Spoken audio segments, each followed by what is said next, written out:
So here we are on the number 9, eh? We're at the end of the journey here. Nancy's here. Hi, Oh, Nancy. fabulous. Yes. So what word would you use for 9 today? My favorite word for 9 is love.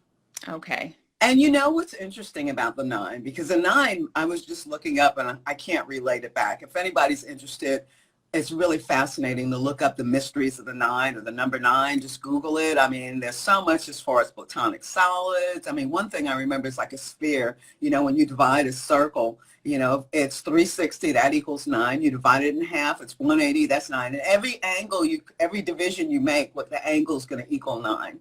You know, Yeah. and so, and when you use 9 to add it to any other number, when you reduce it down to single digit, it's always 9. I mean, not 9, the 9 doesn't count. It's invisible. It's whatever, like say if you have 1 plus 5 is 6, and then you add 9 to it, it'll be 15, and then you add 1 and 5, and that's 6 too. So anyway, the 9 is just a fascinating number.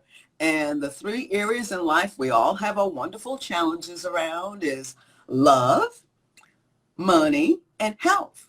And all 3 of those numbers are 9. So it's like it's the completion of the cycle. And, you know, I just read something that I hadn't noticed before, which is really interesting, is that the Pythagoreans felt that there was only 7 numbers. And the reason why, you know, because the whole thing in math and just prime numbers, and the reason why they said that was the 1 and the 2 didn't count.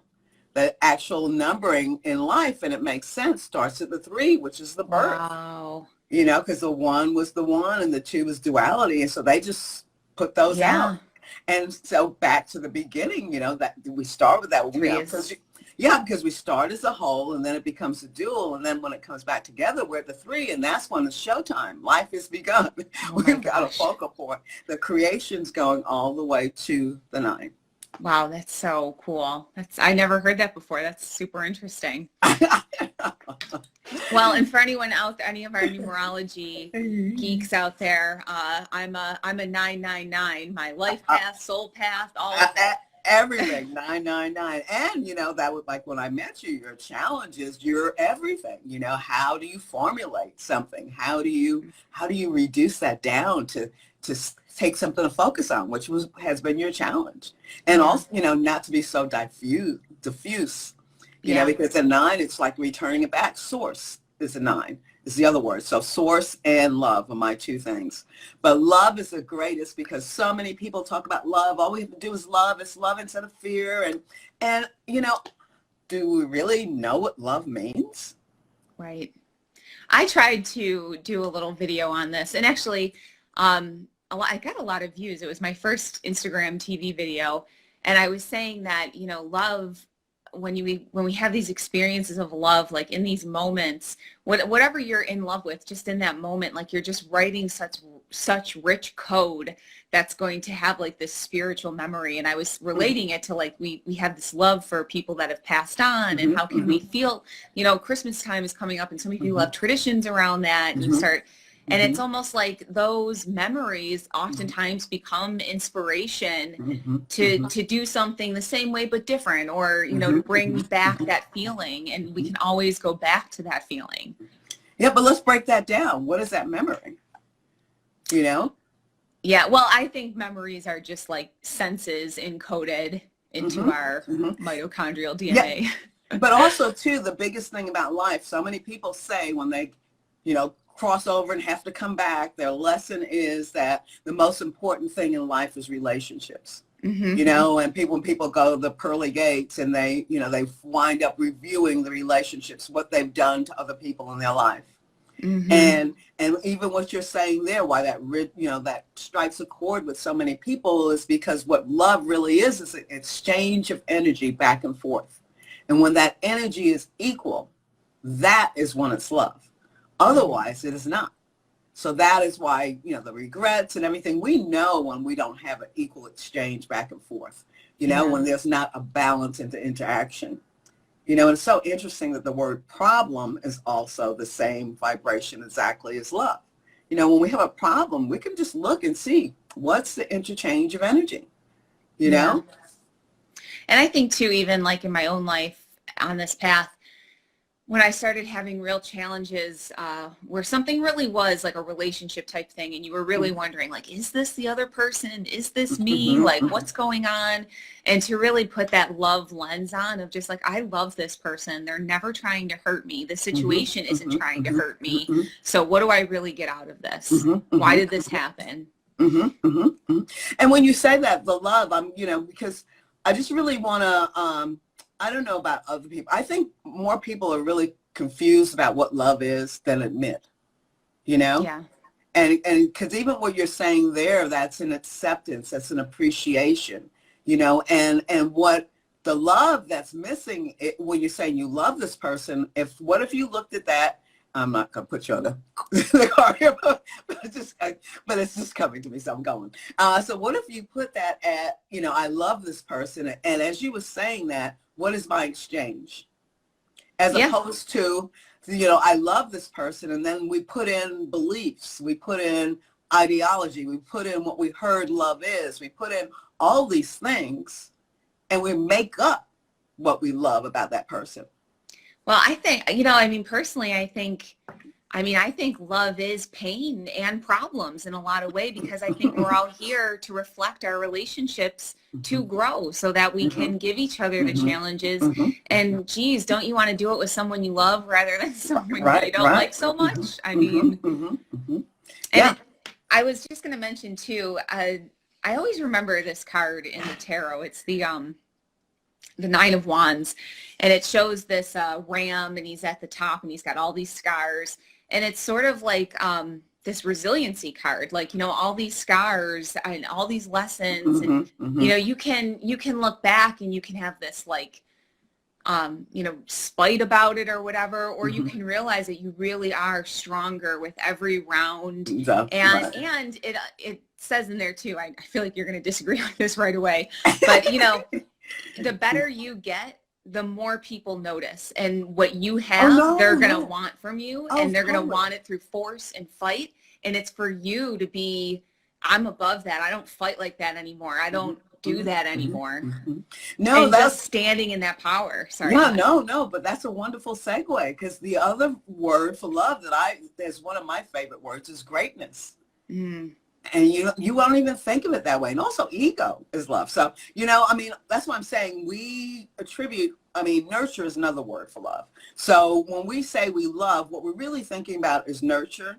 What we're really thinking about is our ego. But are we thinking, if we're thinking about greatness, then we're okay with the refining process. We're okay with, ooh, this hurts, but I know there's something good here for me. I know there's something I can learn. I know that as we exchange energy, it might be off right now, which is causing pain because we're not having an equal exchange. But as I understand that, the relationship that we will have. Well, I think it's really interesting too. I don't know if you've come across this term in your travels in New Age, this idea of twin flames. Yeah, that one. Yes, very much so. I've even looked into it because I'm going, what is this? Yeah, why do I hate this person that I'm in a relationship so much? What is going on, Google? And the whole, but you see, that's why I'm saying the whole thing as far as us not understanding love. And that's why I just had to go out there that way.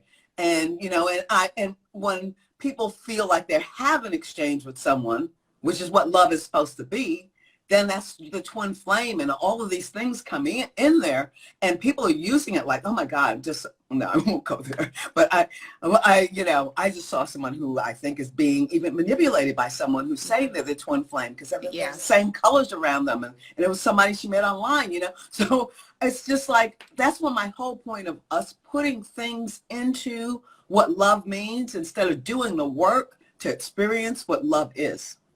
I think one thing I did get from that whole school of thought, and I'm not saying everything they say is right or anything like that. There's plenty of people just saying whatever. But I kind of commend the younger people for talking about love in these different ways, because one thing I have learned, what they say with these twin flames, is that, love really is a reflection of yourself, and that these people are your mirror, and that, anything you need to work on in you, you know, any source of anger, frustration, sadness, Mm-hmm. suffering, Mm-hmm. if you're feeling that and you think someone else's job is to Mm-hmm. fix that or whatever, Mm-hmm. it's like, no, they're just here to Mm-hmm. reflect it to you Mm-hmm. and to show you where you need to Mm-hmm. grow. And even in relationships, sometimes on this path to wholeness with yourself, you know, the love itself, it doesn't have to be romantic. It doesn't have to Right. be this Right. structure that we've all subscribed to from Disney Right. movies and whatever the hell else. Right.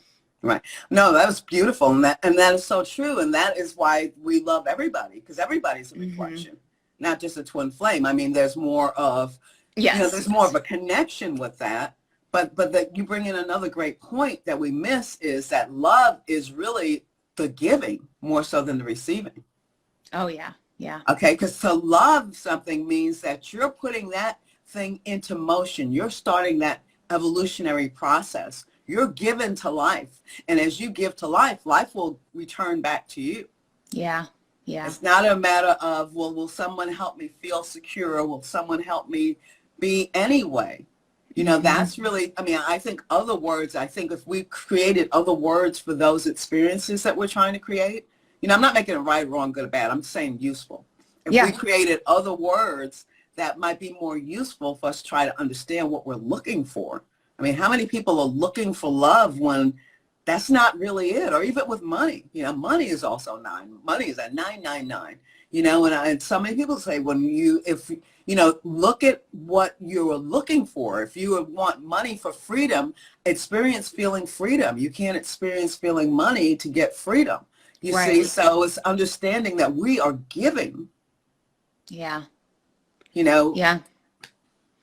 I think it's interesting too, like a lot of it is just when we go on these journeys and we get better, you know, this whole hero's journey, like we do come home and we're changed, we're different, and we really, it's even hard sometimes, like people talk about this word like closure, like we're going to get closure from things and you want it externally, but the closure, it just comes from within, you know. And I think when you get to this 9, I almost see it as, I guess, like I get these like visuals and imagery of a 9 just being like the spiritual birth in a way. Yes, so much so. And I've got to look because I'm pretty sure home is a 9, you know. Yeah.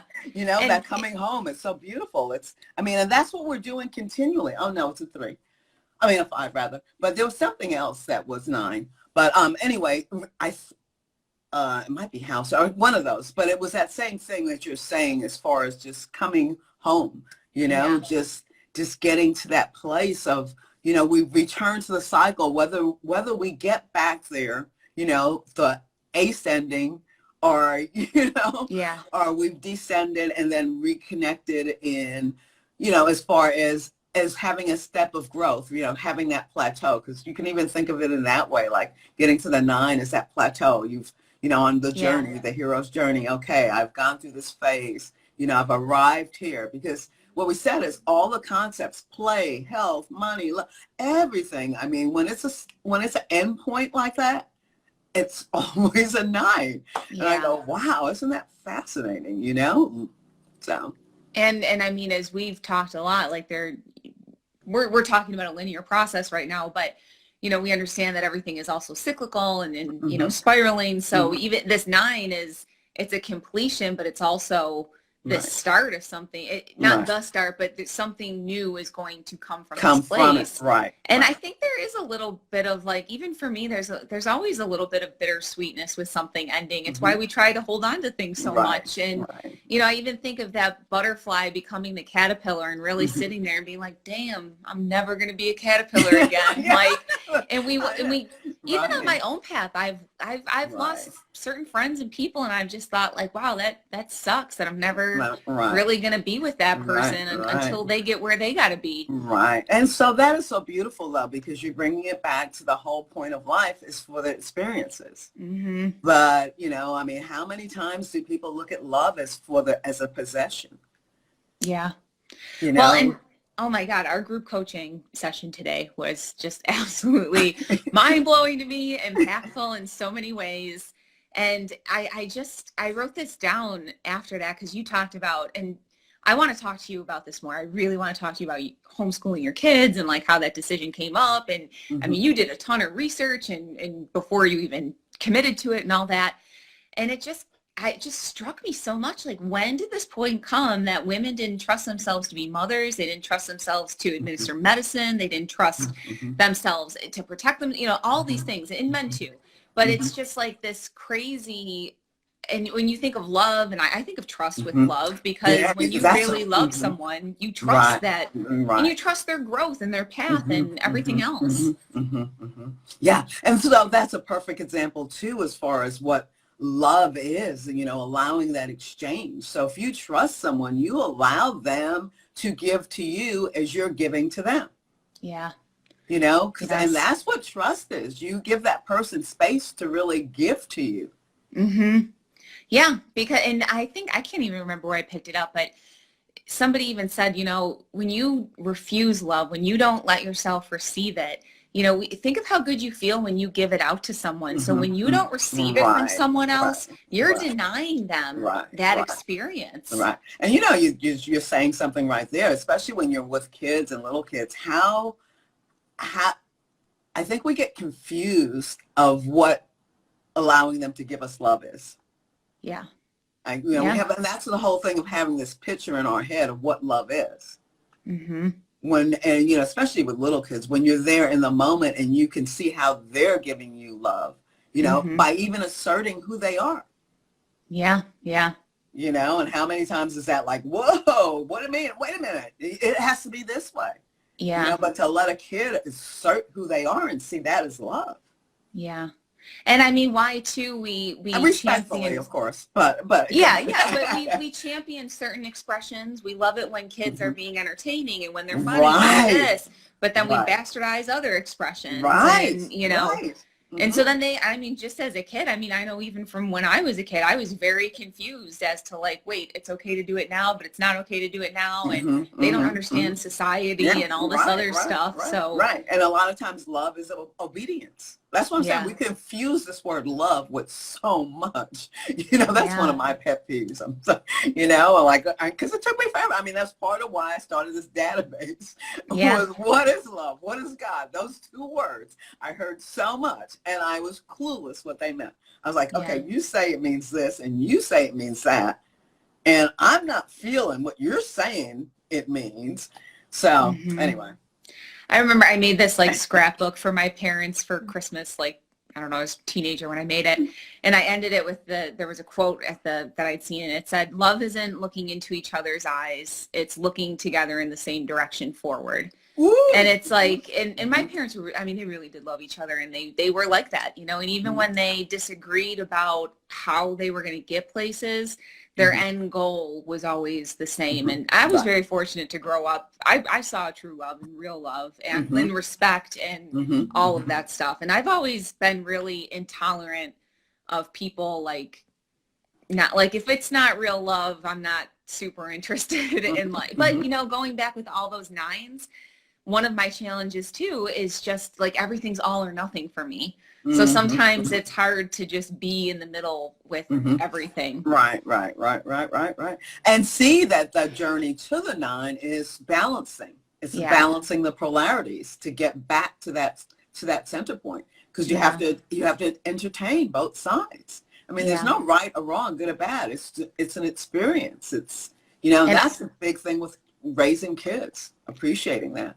And all these things we know, and all these journeys we go on, we get to the 9 and we really do. We have this greater sense of self, this greater sense of awareness, all these things. Right. But tolerance has been one of my most difficult, I simply, I look around sometimes and it's hard for me to tolerate, so much negativity or whatever it is. And I really, it's a challenge to be like, I have to love this because everything reflected around me is of me too. Yeah, but see, there again, I think is a misinterpretation of the word love. That's one, Explain. Okay. Came at my statement. Come on, Zenith, you gotta explain now. Oh my God, okay. Oh gosh, okay. I'm still a little fried from early. We put a lot of energy out today. I know, me too. I feel like. But okay, so you were saying, okay, I have to love this, right?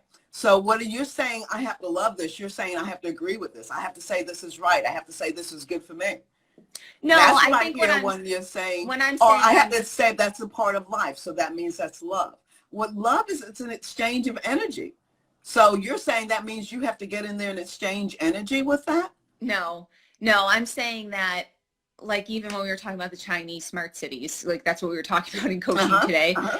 and something I'm struggling with. Mm-hmm. I guess what I'm saying is like I need to love that all of humanity somehow has gotten here, and it's just all part of the journey. Like there's But nothing what I if really you, need to but what do. if you used appreciate instead of love? Would that be more accurate? Because you could appreciate a bum on the street having that experience of seeing how dark life can get. But do you love the way it feels when you're around that person's energy? Because it's chaos. That energy isn't organized. That's not something you might probably choose for yourself. But you can So appreciate. how do you distinguish the difference of like, I mean, I think a lot of healing talks about like coming from a place of love. Yeah, and that's what I was saying. And when I first started, I knew I could work with healing. I knew I could heal people. And if everybody was saying, well, you have to love and you have to, and I'm going, well, I was so confused. And love is realizing that, I mean, from that standpoint, the order already exists. We're not creating anything. We're the attention. Life already exists. All this other stuff we're putting on top of life and making our assumptions and adding our beliefs rather than experiencing. You could appreciate the bum on the street and experience, even through him, his experience. You could feel what that experience is like. And so then you could go, I think I won't choose that one. Mm-hmm. You could appreciate that that's right for him without judgment. Mm-hmm. It's still You know? I think it's still, I'm obviously no master in love, but But somebody might call that love, but still, when you hear that, does that mean, some other person might feel love is that they should sit beside that bum and hold their hand. right. And I'm not saying calling the bum good or bad. I'm just saying, but that's an experience. That's not what love is. If they want to exchange energy in that way and they feel called to have that experience, then that's important for that person. But they can't come out and say, Jackie, in order for you to really show love and know that you and that bum are one, you need to sit beside him and you need to go in the darkness with him. You need to spend the night there. That would really be love. You see, I'm exaggerating here just to try and prove a point. Yeah, Just I guess share a I'm point. missing, I I make guess a where I'm distinction. missing is that I don't feel like love like makes me do anything. Like even saying like I just, even with that, I could love, a bum on the street or but I don't think that makes me have to do anything. No, but maybe I misunderstood what you were saying then. It's okay. We can move on. Yeah, From this. yeah. Because you were saying see it as one. Let's even go, just do this real quick. The whole seeing it of one is realizing that everything is life. Right. I guess that's what I mean is like, I just love that I might disagree with things that are happening or not like them, but I see that we're all in this like sea of consciousness and I'm alive in the year 2020 and I'm here for it. So, and therefore, I guess I just see like the field of consciousness and love being the most powerful feeling or emotion that records the best sensical data. As I said there, I have just become so pure in just really working with the vibration of what the word is versus putting something on top of it. Because the fine discernments mean so much. Like for me to, like the whole thing about getting rid of ego and all of that, and to realize, well, in the sense that it's saying I never really had an ego, I have attention. But yet at the same time, when it comes to experiencing greatness and challenging myself on the path.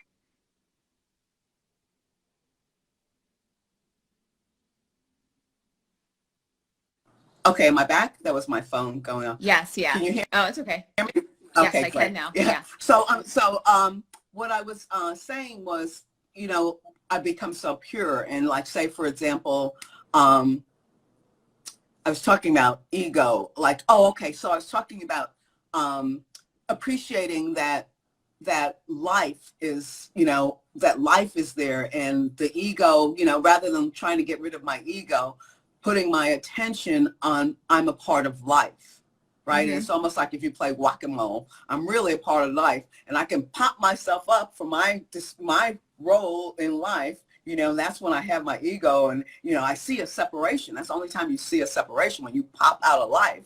But I have to do that in order to take on a role to experience greatness. Yeah. I need a sense of an ego from that standpoint, not in the what it gets all confusing when I personify with an idea and I identify and I forget that I'm life. That's the challenge we play. Okay, we're apart, we're separate, we're apart. But you have to have those moments of separateness just to make a distinction. That's why the whole idea of the mind was created, which was separate from the greater mind. So we can have that experience, like our children. Our children come from us and they're separate. And we have to let them have that experience, but yet at the same time realize that they're a part of us. Yeah. So there's always that little fine little game going on, and so I've gotten real pure in myself just to keep distinctions. And love is one of the words that, as I said, I started out with that, just so confused about what does this word mean. And I don't know if you're saying that's love. I don't know if I want it. Yeah. And so many people, even through the years, because I started out in naturopathic medical school with people that were talking about this stuff in the late 70s. And I'm the hippie generation. I was around for that. And, and I found the people that were like, oh, we're all one. We have to love. When the rubber hit the road, they were gone. I mean, it was like, so anyway. Sorry on that. That's just one of my little things where I feel it's so important for our own growth and expression, and realize what it is we're really challenging ourselves to do. Because when you put a little cover over that and just assume something, then that's when we don't want to do what some people call the work. It's not really the work. We don't want to have the experience because we already assume it's going to be painful. It's going to be this. It's going to be that. When it's not any of those. It's just an experience. And I guess that's where I was kind of coming from with that whole example of just saying that, like, China's a long way away from America. So for me to even, and yes, I've studied this stuff extensively in school and that, but for me to truly appreciate these smart cities, or to I'm an individual with a personal responsibility for growth. Who's personally responsible for my own growth. But, I'm also, like I said, I'm alive in the year 2020. I'm here. So I understand that consciousness itself is also growing in all these different ways all over the world through every individual person. So I always believe it is our personal responsibility to grow as our social responsibility. I think people put social responsibility before personal responsibility, and I think that causes a lot of suffering. Right. But, and I mean, that doesn't even mean in the material world. I'm not getting like left or right about that. I'm just saying, to deny our own growth and to not realize that everyone's growing too, I think that's really the cause of a lot of suffering. Yeah. Oh, yes, totally. And that's a great point you made about putting the social first, because when we put the social first, what we're also doing is putting our beliefs, our assumptions of what should be. Yeah. And society's always evolving. I mean, we've had so many in the history of time. Yeah. And we've all been trying to figure it out. Right. But even the whole thing today, when we were talking about the smart cities, I think it's important to bring it back to that, because, just to allow that evolution of that being how things will be someday, because that's the other thing too. When we have an assumption, it's hard to grow. It's hard to move forward with things because we have to let go of the way things were. So to think of being in a smart city where you're hooked in electronically to everything, and the way you saw life is gone, And go ahead. Well, I mean, I think it's interesting too, because subjects like that, I think the word I love using is charged. Like, it charges me because it's, and it's such an interesting thing when you think about the vortex math and thinking of things like either, diminishing or growing. And it's like, if something charges you, like, it might be uncomfortable and it might be, whatever, but it's still, even love in relationships, or whatever, your kid, your husband, your spouse, whatever. It's like when those experiences come in that really charge you, where you're like, ooh, and there's this like thing that you have to get through. But at the end of it is this growth and is this, and the growth is the closure. And we're never not learning. But the growth doesn't occur if you don't allow the exchange of energy. Right. Or if you, yeah. And we talked a lot about today in the coaching call, you know, if you don't express the energy, it's going to be expressed inward. And that's really, it's tough on your system when you don't get energy out. Mm-hmm. Yep. Wow. Oh my God. It's 3:06. We always do this. Oh my God. That's so funny. This was a good one today, though. I appreciate this. And I mean, I appreciated this whole series. We've covered so much stuff like in between just talking about these things. So it's been, I really appreciate you and this and your time and everything. So thank you. No, thank you. And I guess we said we were going to wrap it up tomorrow. Maybe we should do that as far as the journey, really go over what the hero's journey is, what this journey is we're all on, and, you know, kind of just wrap it all up. And yeah, I think that's a great idea. So we will, we'll do that tomorrow. We'll have the wrap up same time. Work for you? Yes. So I'll be challenged, but I'll be able to do it. Yeah. Okay. Well, if you need today, we'll talk about this. No, we're going to do it. We're going to do it for sure. I just have to, I'm taking care of grandbaby today. Yay. I see my daughter-in-law join us. So hi. Oh, hello. So anyway, yeah. I was excited. I saw another person came in. I was like, woohoo. Right. All right. No, but this has been great. Thanks for doing this. I really appreciate it. It's, you know, wonderful for me to be able to organize and have an exchange with someone. Yes. You know. Yes. A loving exchange. A loving exchange. Even though we get heated, we. Yeah. No, hey, I'm here for it. Right. You wouldn't be my coach if I didn't feel challenged because, yeah. All right. Well, on that note, I will see you tomorrow for our big Hero's Journey wrap up of everything. Oh, fabulous. All right. Okay. Take care. Bye-bye. Bye-bye.